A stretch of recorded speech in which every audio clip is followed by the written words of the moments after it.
Welcome back to my YouTube channel, Odavik Structure Hub.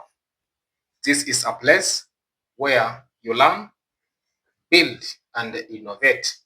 Today, I want to start designing compression members. And before I can begin, I have a challenge on the board.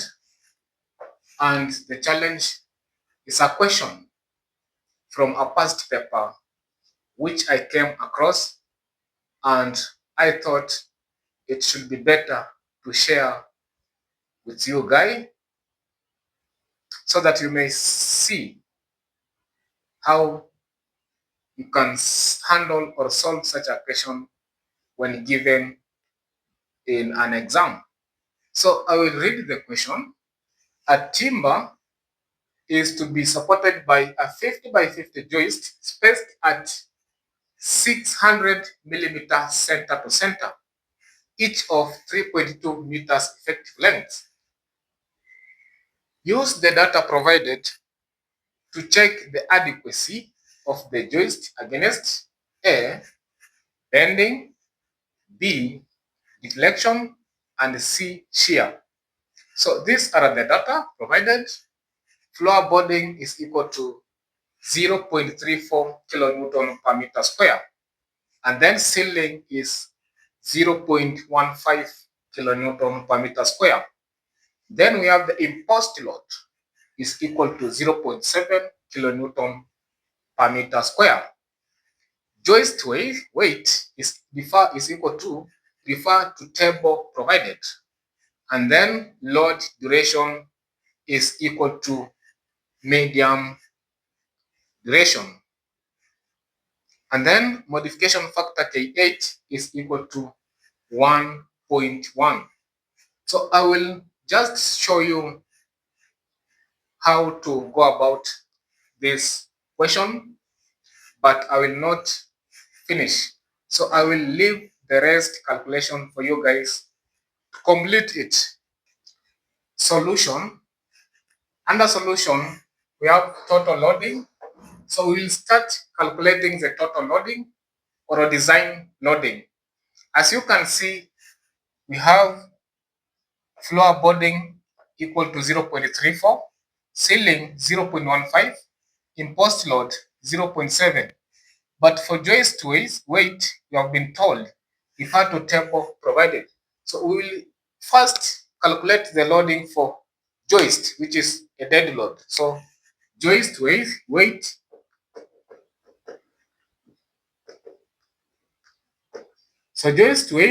is equal to first you will calculate the area of this joist. The size of joist is 50 by 50, so the area is 50 by 50. Then it is in millimeter. You will convert from millimeter to meter. So times 10 raised power negative 6. So we have converted from millimeter square to meter square. Then after getting the area, you will multiply by the density of this joist. And then we'll multiply by gravitation acceleration, which is 9.81. So we'll be converting from kilogram per meter cubic to Newton. And then after converting to Newton, you'll again multiply by 10 raised power negative 3. So it means we are now converting from Newton to kilonewton. So for you to get the density, you will check in the table for grade stresses. So you'll go to the table. For grade stresses, there are two types of density in that table. So we have characteristic density and average density. So you will use characteristic density to design and not average density. So since we have not been given the strength class, You can choose any class of your choice and design using that class. So I want to use class 30. As you can see where my hand is or my cursor, so that is class 30. So I will go straight to where characteristic density is and pick that value.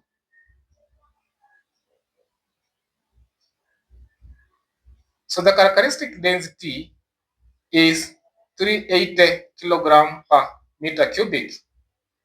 So it will be 50 times 50 times 10 is power negative 6 times 340 times 9.81 times 10 is power negative 3. Then you can punch your calculator to get the answer. So this is 380, not 340. Sorry for that. 380 like that. Then punch your calculator and get the answer. So the answer is 0.01. 0.01 kilonewton per meter square. So we can now get the total loading, which is, so total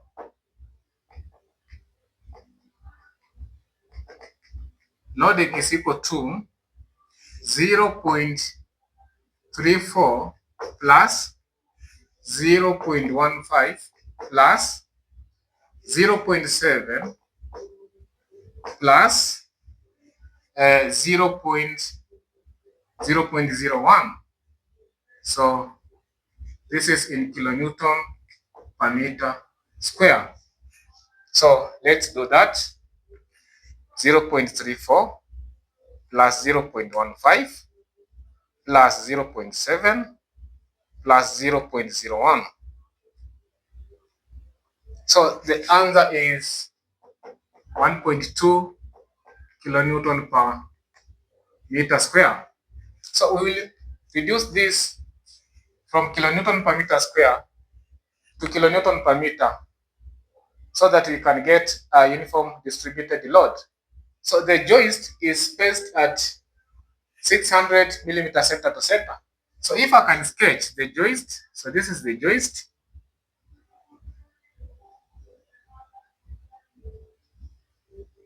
So it is spaced at 600 millimeter center to center. So you convert this 600 to meters. So it will be 0.6 meters, 0.6 meters, 0.6 meters. So total loading per meter round is equals to 1.2 kilonewton per meter square times 0.6 meters. So meter here 1, meter here meter. So you'll have 1.2 times 0.6. So this is 0.72 kilonewton per meter. Then you can draw your joist supported on two supports. So this is 0.72 kilonewton per meter. And then it is spanning at 3.2 meters. Like that. And then after there, we will calculate the maximum moment or design moment for this joist, and then the shear force or the reaction for that. And then you will come to modification factor. So let me show you.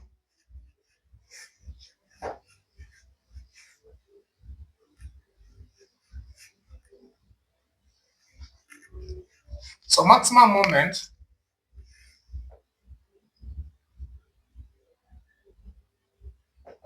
is equal to WL square over 8. So this one is equal to 0.72 times L 3.2 square over 8. So the answer will be times 3.2 square, then you divide 8. So the answer is 0.92 kilonewton meter. Then the reaction or shear force, which is V, is equal to WL over 2.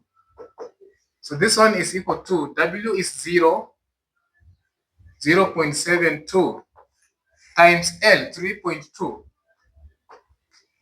over 2. So this one will be 0.72 times 3.2 over 2. So 1.152 kilonewton. After that, we will go to modification factors. Modification factors.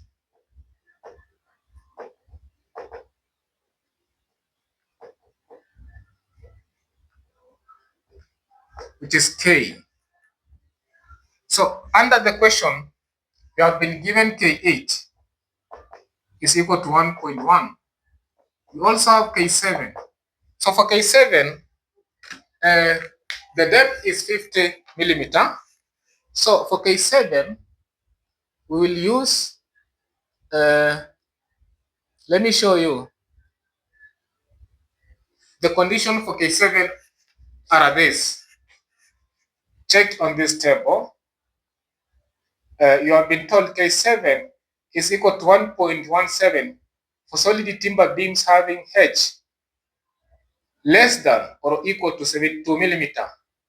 Again, K7 is equal to 300 over H raised to power 0.11 for solid and glue laminated beams having a depth between 72 millimeter and 300 millimeter.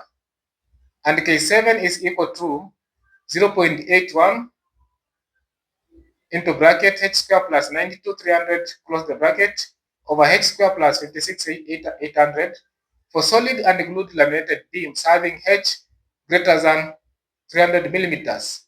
So for our case, H is less than 72 millimeter. So it means K7 is equal to 1.17. So K7 is equal to 1.17. And then we have K3. K3 is equal to medium duration is 1.25, like that. So after doing that, you'll go to the table of grade stress and use the class. The class we used to obtain the characteristic density, and that class was,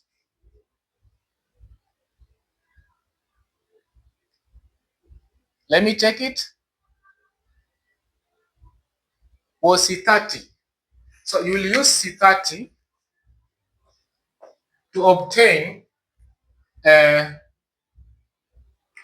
bending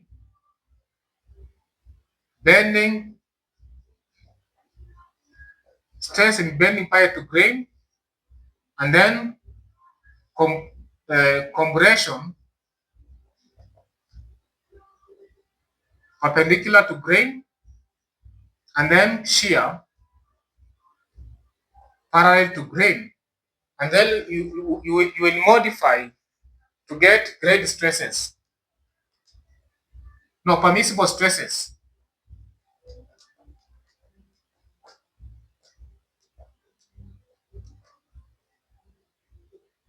And then you will start Design consideration for bending, deflection, and shear.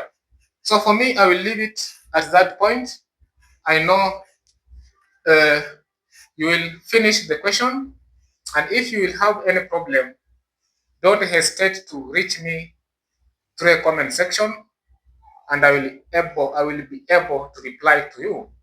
So I want now to proceed to compression members. So stay tuned for compression members. Design of compression members. What are compression members? Compression members are structural elements that carries axial compression force, meaning they are loaded along their length and are being squeezed rather than pulled or bent. These members are designed to resist buckling and crushing, depending on their length, cross-section area, species, and grades of timbers. Examples of compression members: number one is column, number two post, number three struts, four walls, studs. What are the principal considerations in the design? So number one, we have the slenderness ratio. This is the symbol for slenderness ratio. And then we have number two, axial compressive stress. And then number three, permissible compressive stress. We begin with slenderness ratio. Slenderness ratio is the ratio of effective length to least radius of gyration or gyration.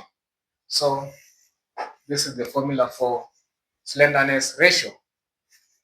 We have the slenderness ratio should not exceed 180 for compression members carrying dead and imposed load, other than loads resulting from winds, in which case slenderness ratio of 250 may be accepted.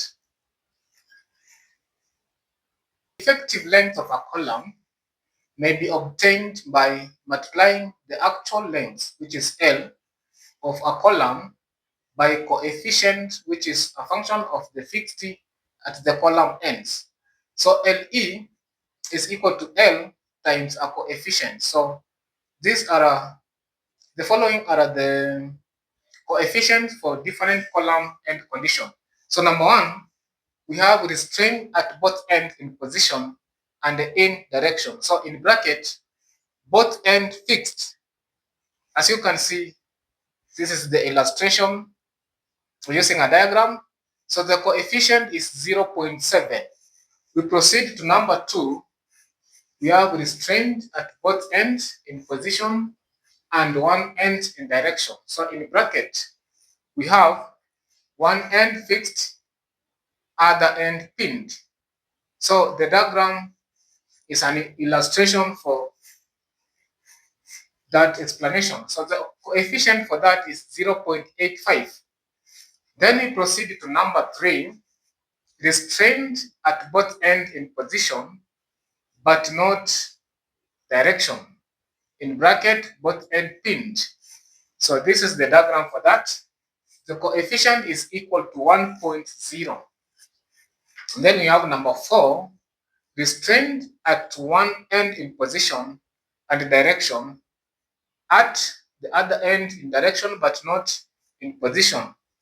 So this is an illustration for that, and the coefficient for that is 1.5. 1.5. So the coefficient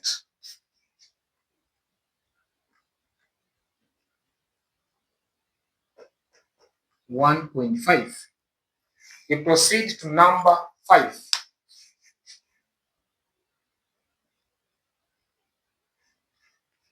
Number 5, we have restrained at one end in position and in direction, and free at the other end.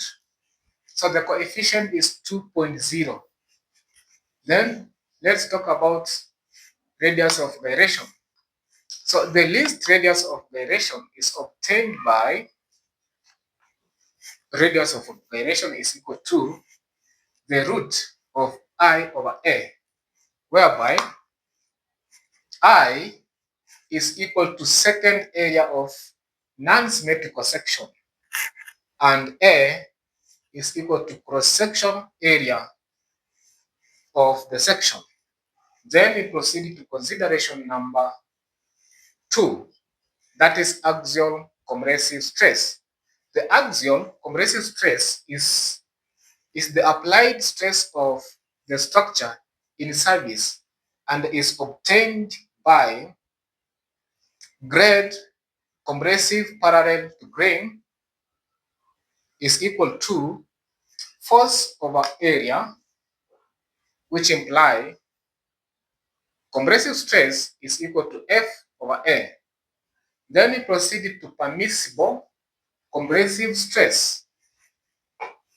The permissible compressive stress, under that, for compressive member with slenderness ratio, this is the slenderness ratio, less than 5, the permissible compressive stress should be given as the grade compressive stress parallel to grain modified as appropriate for size, moisture content, duration, and load sharing.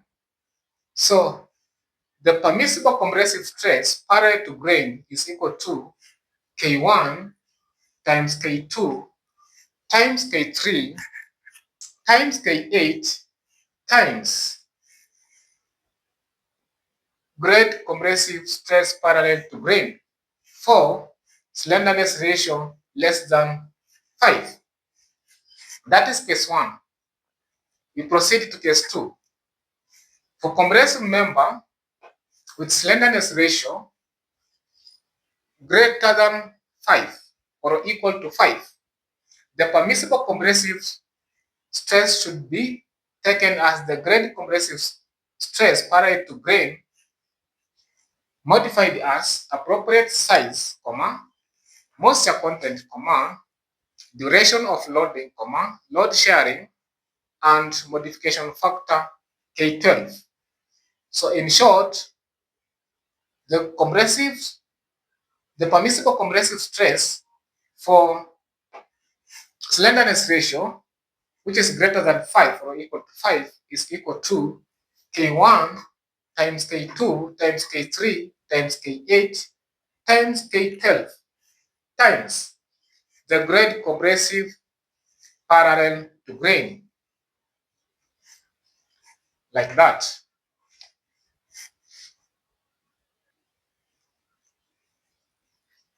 Members subjected to axial compression only are designed so that the applied compressive stress does not exceed the permissible compressive stress parallel to grain. The values of modulus of elasticity required for entry to table 22 should be the minimum modular of elasticity, that is E mean. We proceed. The compression stress parallel to grain required for entry to table 22 should be the grade stress modified only for moisture content, duration of load and size where applicable. So for entry to table 22, the slenderness ratio and this formula, that is E mean over grade compression prior to grain times K3 times K8 are required. So example 1, subscribe to my channel and stay tuned for more examples on design of compression members. We meet again in my next session.